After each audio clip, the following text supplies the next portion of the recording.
5, 4, 3. Idleness. Idleness.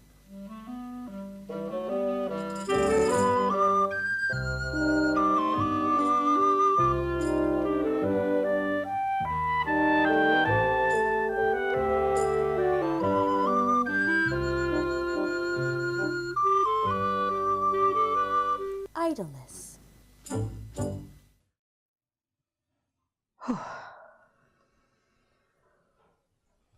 Oh, hello. Seem to have just dropped off there. Whew.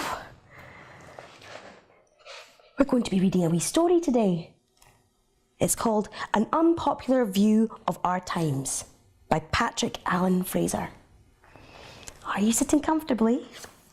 Then I'll begin.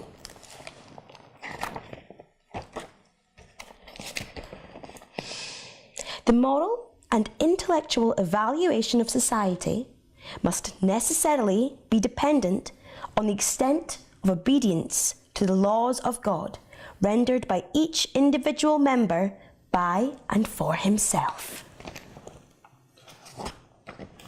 Chapter 1.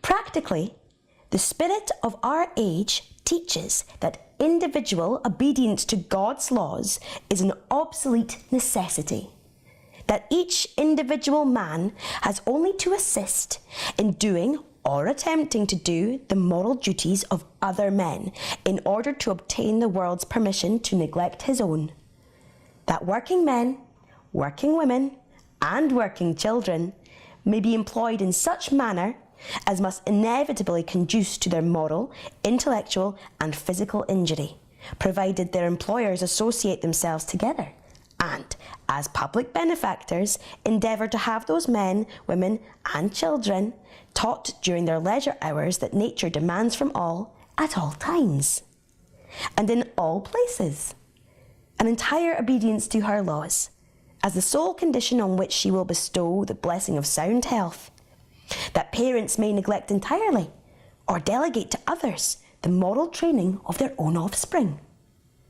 If they will assist with their money or their time in endeavouring to promote the moral well-being of strangers, that clergymen may practically leave undone their own duties as Christians.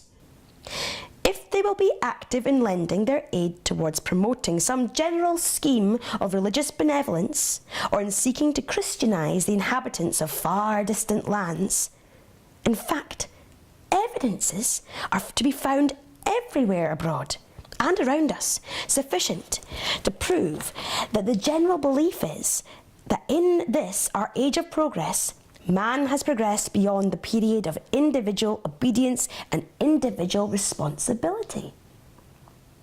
But, however great may have been our discoveries, we may rest assured that we have not yet succeeded, that we can never succeed in discovering a way through which we may... Excuse me.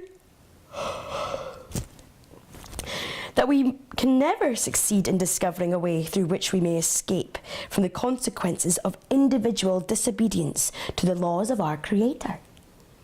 That He, having decreed that every human creature shall, for and by himself, fulfill the conditions on which he holds his being, no effort of associated benefactors, no assumed necessity for increasing our position among nations, for developing the material resources of our country, for propagating the knowledge of our religious faith. In short, no desire to increase our greatness or goodness, however laudable, humanly speaking, can save us from punishment, should such lead to the neglect of individual obedience to his natural laws. Keeping their truths before me, I mean, in the following pages, to state freely and as clearly as my capabilities will enable me to do, why I believe that the means now being adopted with the view of arresting the increase of crime and misery are not likely to realise the hopes and held by the social reformers of our time. It may not be necessary for me to say that no man can possibly have any opinion other than what would inform the reader that throughout this essay I shall studiously abstain from making covert allusions to individuals, and that when desirous of furnishing special illustrations of class opinions and practices, I shall avail myself of such examples only as the published opinions of men with whom I am not and never have been acquainted may supply.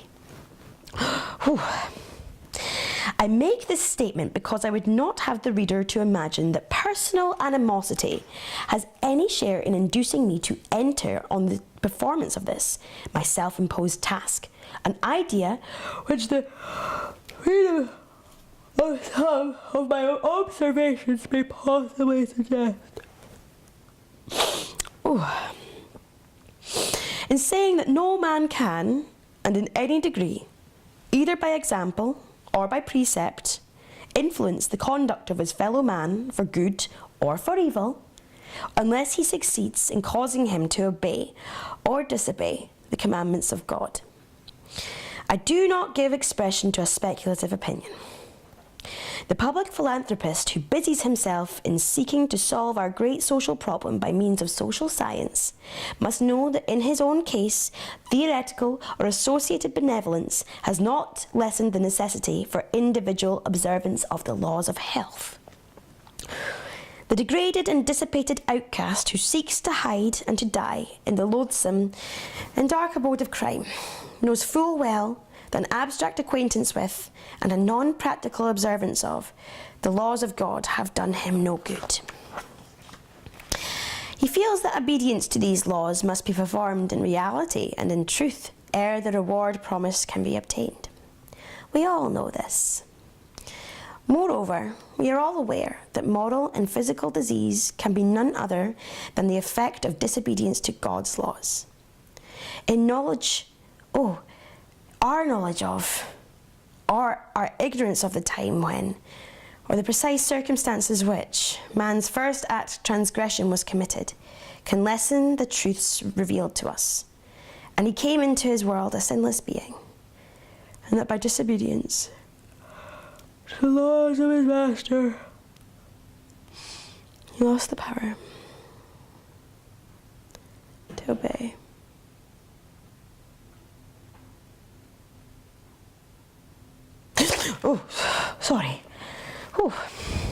And consequently, lost the reward ordained to follow the performance of obedience. Yet, while we all know this, and have not been left in doubt regarding the provision which has been made for us, and by which we may regain our lost position, we fail to benefit by our knowledge because we do not practically prove our faith in the efficacy of the means provided. The effects of disobedience prevent our perceiving clearly wherein our duties consist, and from realising the facts that obedience to the laws of God is required of us alike in the workshop, the counting house, the factory, and the house of prayer. That we become better or worse members of society, as the observance or non-observance of the laws of moral and physical health is involved in and connected with our daily employment, and also lead us to believe that our individual worldly interests of society have claims on our attention separate from and superior to the laws of nature.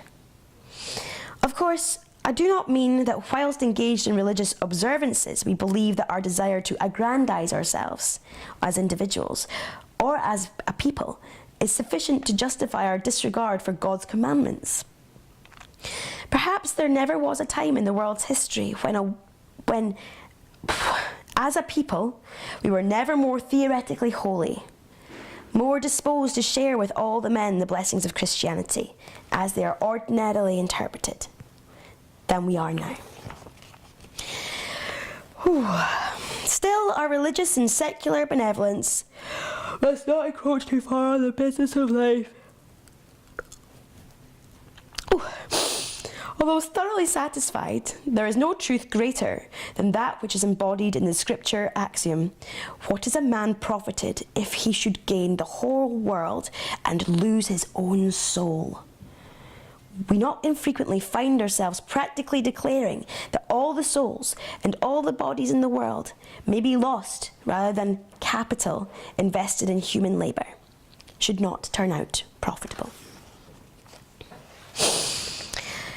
If we spend a short time each day and the greater portion of the first day of each week in orally acknowledging our inability to help ourselves and in making oral supplications for power to obey God's laws, we assume that the rewards obtainable only by obedience will fall without any further effect or greater sacrifice on our part. And that we may, whilst engaged in the performance of our daily duties, and in order to advance our worldly interests, infringe the laws of nature with impunity. In other words, we hold ourselves responsible. We hold ourselves as individuals, exonerated from all responsibility, and fully entitled to say that the increase of crime and misery going around us must be charged against some unexplained, unexplainable result of that progress which we consider undeniable evidence of our advancement in civilization, and complacently adduce our willingness to give a portion of our gains wherein to relieve misery and provide for the detection and punishment of crime, a satisfactory experience and evidence that we are advancing Christian charity and justice. Now, wasn't that a lovely story, boys and girls? I think it's now time for a wee sleep. Good night.